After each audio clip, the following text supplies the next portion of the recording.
आज का वीडियो उन सभी लोगों के लिए है जिनको पैरों में बहुत ज़्यादा रूखापन यानी बहुत ज़्यादा ड्राइनेस रहती है। इस ड्राइनेस के कारण जो एड़िया है वो फट जाती है और फिर वहाँ पे बहुत ज़्यादा खुजली होना या फिर दर्द होना, वहाँ से कभी खून निकलना, जलन होना, इस तरह की तकलीफें होती है। तो चलिए आपकी इस समस्या को आसानी से सुलझा देते हैं। आज के वीडियो में आपको क्या मिलेगा, तो आपने आपके पैरों को अच्छी तरह से क्लीन कैसे करना है, इसके क्लीनिंग के लिए कौन सी आयुर्वेदिक वनौषधियों का अपने घर पे आसानी से आपने प्रयोग करना है। दूसरा है कि पैरों पर लगाने के लिए एक बहुत ही बढ़िया ऐसा मलहम आप कैसे बना सकते हैं ताकि कोई भी महंगे क्रीम या फिर ऑइंटमेंट से आपके पैसे बचे। आयुर्वेदिक औषधि आप ले सकते हैं।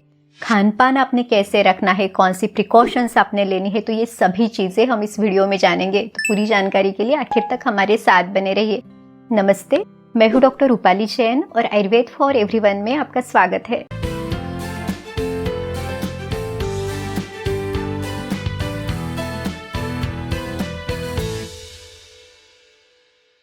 आयुर्वेद के अनुसार जब भी शरीर में वात बढ़ता है तब भी इस तरह की समस्या, इस तरह की तकलीफ दिखाई देती है। वात में रूखापन है, इसी से ये जो एड़िया है इसमें भी ये ड्राइनेस आएगा। अब इसके कारण क्या क्या है, तो देखिए जिन लोगों की वात की प्रकृति है तो वैसे ही उनके शरीर में ये रूखापन ज्यादा है। दूसरा है उम्र के अनुसार कि जैसे जैसे हमारी एज बढ़ती है तो वृद्धावस्था भी वात प्रधान अवस्था है, तो इसमें भी स्किन में बहुत ज्यादा ये ड्राइनेस रह के इस तरह की तकलीफें दिखाई देती है। तीसरा जो वात बढ़ने का कारण है वो है ऋतु। तो ठंडियों का जो समय है, जैसे हेमंत और शिशिर ऋतु में तो बाहर का वेदर ठंडा रहता है, रुखा रहता है। यहाँ तक कि ग्रीष्म ऋतु में यानी जब समर सीजन है तब भी बाहर का वेदर बहुत ज्यादा रुखा रहता है, तो ये सभी आपकी तकलीफ को बढ़ा सकते हैं। जिन लोगों के शरीर में पित्त दोष बढ़ जाता है उनमें भी इन फटी एड़ियों से खून निकलना, वहाँ पे जलन होना, स्किन लाल होना, इस तरह के लक्षण भी दिखाई देंगे। अगला जो कारण है वो है रूखा सूखा खान पान। अब काफी लोग जीरो ऑयल कुकिंग करते हैं।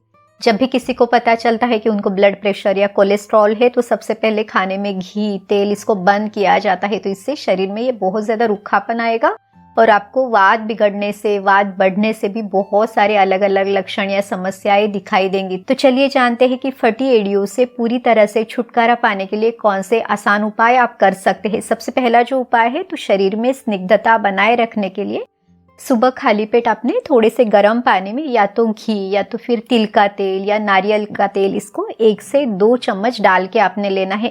अगर आपको घी प्योर फॉर्म में नहीं मिलता तो जो नारियल का तेल है या तिल का तेल है आप जरूर यूज कर सकते हैं। अब इसका चयन आपने कैसे करना है, जिन लोगों की वात की प्रकृति है या जिनको ठंडी बहुत ज्यादा लगती है या ठंडी का मौसम है तो हमेशा तिल का तेल प्रयोग में लाए। और अगर आपकी पित्त की प्रकृति है या जो सीजन है वो भी बहुत ज़्यादा गर्म है, आपको शरीर में बहुत ज़्यादा जलन या गर्मी होती है, तब आप नारियल का तेल या तो घी यूज़ कर सकते हैं। धीरे धीरे शरीर में ये स्निग्धता आती जाएगी और आपकी जो ये समस्या है वो कम होगी। थोड़ा सा पेशेंस रख के आपने इसे करना है। दूसरा जो उपाय है वो है तिल का सेवन। स्पेशली जो काले तिल है इसको हल्का सा गर्म करके सुबह खाली पेट 1 चम्मच आप इसे ज़रूर खाएं। अगर काले तिल नहीं है तो नॉर्मल जो भूरे तिल हम यूज करते हैं वो भी आप खा सकते हैं। तो तिल की चटनी बना के ले या तिल गुड़ का लड्डू, तिल गुड़ की चिक्की जो है वो भी आप आपके खान पान में जरूर रखें, या कोई भी स्निग्धता वाली चीज जैसे थोड़े से जो नट्स या ड्राई फ्रूट्स है या नारियल का लड्डू है, इसको जब आप रेगुलरली थोड़ी थोड़ी क्वांटिटी में लेते हैं तो शरीर में ये जो स्निग्धता है ये बनी रहती है। तीसरा जो उपाय है, तो पैरों को अच्छी तरह से क्लीन करें, अच्छी तरह से साफ करें। अब देखिए अगर गंदे पैरों पे आप कोई भी महंगा भी मलहम या क्रीम कभी भी लगाते हैं तो आपको कभी इसका पूरा आराम नहीं मिलने वाला। तो कैसे करें ये पूरा क्लीनिंग, इसके लिए आपने गर्म पानी लेना है। जितना भी गर्म आपको सहन हो उतना गर्म पानी आप एक टब में ले, इसमें लगभग आधा नींबू का रस आपने निचोड़ के डालना है और थोड़ा सा जो फिटकरी है, थोड़ी सा इसका पाउडर आपने इसमें मिलाना है। प्रिफरेबली फिटकरी को आपने प्यूरिफिकेशन करके यानी इसका शुद्धिकरण करके ही यूज करना है। कैसे करें ये प्यूरिफिकेशन, तो फिटकरी के छोटे छोटे टुकड़े बना के ले और इसको तवे पे या लोहे की कढ़ाई में आपने गरम करना है। तो ये जब गरम करते हैं तो ये पिघल जाती है, इसका लिक्विड बन जाता है। फिर भी आपने इसको गरम करते रहना है कि जब तक ये फिर से सूख ना जाए, और फिर जब ये हार्ड बनती जाती है, सॉलिड बनती है, तब ठंडा होने के बाद आपने इसको अच्छी तरह से कूट लेना है।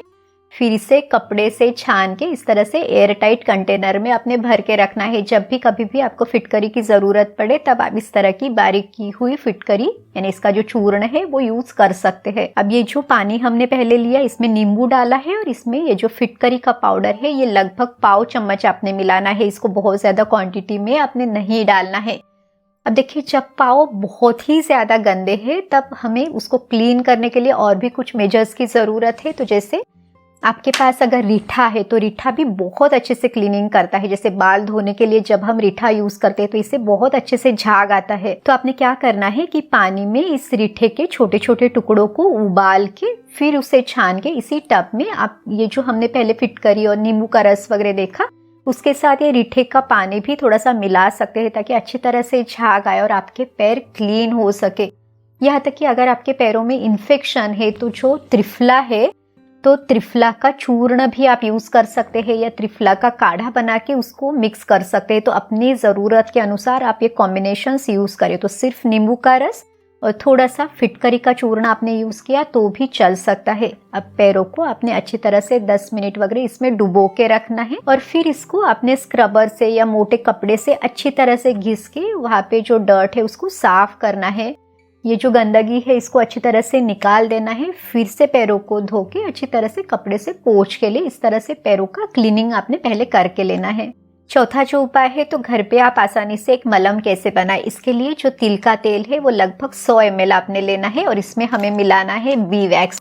अब देखिए ये जो बी वैक्स है ये लगभग 50 ग्राम है तो ये मुझे 60 रुपए का पड़ा है। तो इसको आपने सिर्फ 25 ग्राम डालना है। बहुत सस्ता मिल जाता है लेकिन बहुत इफेक्टिव है।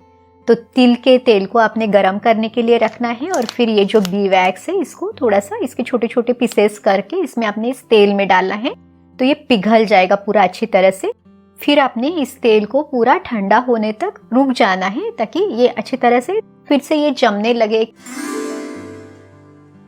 तो इस तरह का हमारा ये जो होममेड ऑइंटमेंट है या मलम है इसको आपने एक एयर टाइट कंटेनर में भर के रखना है। इसे आप आराम से हर रोज रात को सोने के पहले अपने क्लीन पैरों पे आपने अप्लाई करना है। एड़ियों पे आप इसे लगाए, यहाँ तक कि पैरों के तलवों में पूरी तरह से भी आप इसे लगा सकते हैं। रात भर आप इसे रहने दें और सुबह अच्छी तरह से साफ कर दे यानी धो ले इसे। आप अगर इसको 8 दिन भी कंटिन्यूअसली करते हैं तो पैर बहुत ही सॉफ्ट मुलायम से हो जाएंगे। आपको खुद के ही पैरों से प्यार हो जाएगा। तो आप इसे करके ज़रूर देखें। अगर आपको पैरों में बार बार इन्फेक्शन हो जाता है, क्रैक्स आती है या कोई त्वचा विकार है जैसे सोरियासिस, एक्जिमा, तो इसमें भी आप एक होममेड मलम यूज़ कर सकते हैं। इसके लिए आपने लगभग 3 से 4 चम्मच घी लेना है। इसमें आप जो हल्दी का पाउडर है वो लगभग 1/4 चम्मच डालें। उसके अलावा जो नीम का चूर्ण है वो भी आपने 1/4 चम्मच इसमें मिलाना है और मुलेठी का पाउडर आधा चम्मच इसमें मिलाए। इसको अच्छी तरह से मिक्स करके आपने रख देना है। जहाँ पे भी आपको इन्फेक्शन है या जलन है, त्वचा बहुत ज़्यादा लाल हुई है तो वहाँ पे आपने इसे लगाना है। आपका इन्फेक्शन कम करने के लिए, सूजन है उसको कम करने के लिए और जो एड़ियाँ फटी हुई है उसको हील करने के लिए ये उपाय भी बहुत अच्छे रिजल्ट देगा। अगर आप ये चाहते हैं कि आपको पैरों से संबंधित कभी कोई समस्या ना हो, आपकी एड़ियाँ कभी भी ना फटे, आपके पैर हमेशा सॉफ्ट मुलायम रहे, तो अपने पादाभ्यंगों को जरूर करना है।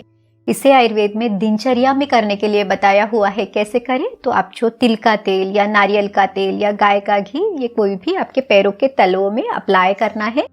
इसको रात को सोने के पहले आप ज़रूर करें। इससे ना सिर्फ पैरों में फ़ायदा होगा बल्कि अच्छी नींद आने के लिए, मन शांत होने के लिए, स्ट्रेस, एंग्जाइटी इसको कम करने के लिए भी बहुत अच्छे से मदद मिलेगी। ठंडी के समय में या आपको अगर पैरों में ठंडी बहुत ज़्यादा लगती है तो आप तिल का तेल यूज़ करें या तो फिर नारियल का तेल भी आप यूज़ कर सकते हैं, घी यूज़ कर सकते हैं। तो थोड़ा सा तेल या घी आपने लेना है और आप हाथों से ये मालिश कर सकते हैं या फिर इस तरह से जो पादाभ्यंग यंत्र मिलता है उससे भी आप ये मसाज कर सकते हैं। जैसे भी आपको कंफर्टेबल लगे वैसे आप करें।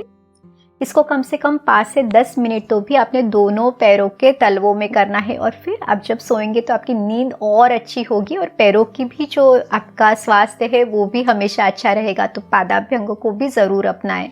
आयुर्वेद में ऐसी बहुत सारी वनस्पतियां बताई हुई है जो त्वचा विकारों में बहुत ज़्यादा फायदेमंद है, जैसे कि मुलेठी, हरिद्रा, सारिवा, मंजिष्ठा, दारू हरिद्रा, रक्तचंदन। इस तरह से आप अलग अलग वनस्पतियों को यूज कर सकते हैं। महामंजिष्ठादि काढ़ा या महामंजिष्ठादि क्वाथ आपको मिल जाता है। इसको 15 से 20 ml की क्वांटिटी में आधे कप गुनगुने पानी में मिला के आप खाना खाने के लगभग आधा पौना घंटा पहले ले। इसे सेफली आप ले सकते हैं। लगभग 1 से 2 महीना तो भी आप इसे ज़रूर ले। इससे अंदर से ये जो त्वचा विकार है इसको ठीक करने के लिए आपको मदद मिलेगी। किसी न किसी रसायन औषधि का प्रयोग भी आप ज़रूर करें ताकि आप हमेशा स्वस्थ रह सके। जैसे कि रसायन चूर्ण मिलता है। रसायन चूर्ण में क्या है, तो इसमें गिलोय, आंवला और गोखरू इन तीनों को समान मात्रा में यूज किया जाता है। तो अगर आपको रेडी भी नहीं लाना है तो घर में गिलोय, आंवला, गोखरू इनका चूर्ण लाके इक्वल क्वांटिटी में इसे मिक्स करके आप ये रसायन चूर्ण घर पे ही बना सकते हैं। तो इसको सुबह खाली पेट आधा से 1 चम्मच आपने लेना है। गुनगुने पानी के साथ आप इसे ले सकते हैं या तो फिर शहद और घी को विषम मात्रा में मिक्स इसके साथ आप करके भी इसका सेवन कर सकते हैं। जो आखिरी उपाय है वो है निदान परिवर्जन, यानी बीमारी के कारण से खुद का बचाव करना है। वात बढ़ने के जो भी कारण है, जैसे सिंपल अगर आप रात को देर तक जागते हैं तो इससे भी शरीर में वायु और पित्त बढ़ सकता है। तो ऐसे सभी कारणों से आपने खुद का बचाव करना है। वात किन किन कारणों से बढ़ता है, इसके लिए हमने पूरी तरह से चिकित्सा क्या लेनी है, कौन सा पंचकर्म करना है, इसके बारे में डिटेल वीडियो है। तो पूरी जानकारी के लिए वो वीडियो भी जरूर देखें। अगर कोई बहुत ज्यादा देर तक खड़ा रहता है या फिर बहुत ज्यादा चलना, दौड़ना, रफ सरफेस पे चलना, इस तरह की आदतें भी आपकी जो ये क्रैक हील्स है इसको बढ़ा सकती है। अगर आपको कोई त्वचा विकार है तो सबसे पहले उसके लिए भी आपने प्रॉपरली चिकित्सा लेना, ट्रीटमेंट करवाना जरूरी है। तो आपकी ये जो क्रैक हील की तकलीफ है ये हमेशा के लिए ठीक हो सके। उम्मीद है आज के वीडियो में हमने आपको जो 9 उपाय बताए या प्रिवेंशन आपने क्या लेना है, यानी क्या सावधानी करनी है, खान पान कैसे रखना है, इसके बारे में जो भी हमने आपको जानकारी दी वो आपको मदद जरूर करेगी। अगर आपको ये वीडियो अच्छा लगा तो इसे लाइक जरूर कीजिए। आयुर्वेद की सही जानकारी के लिए चैनल को सब्सक्राइब भी जरूर करें और इस वीडियो को अपने दोस्तों और रिश्तेदारों के साथ भी शेयर करें ताकि उनको भी आयुर्वेद का सही ज्ञान मिल सके। तो चलिए फिर मिलते हैं अगले वीडियो में। आयुर्वेद को अपनाइए, स्वस्थ रहिए। नमस्ते।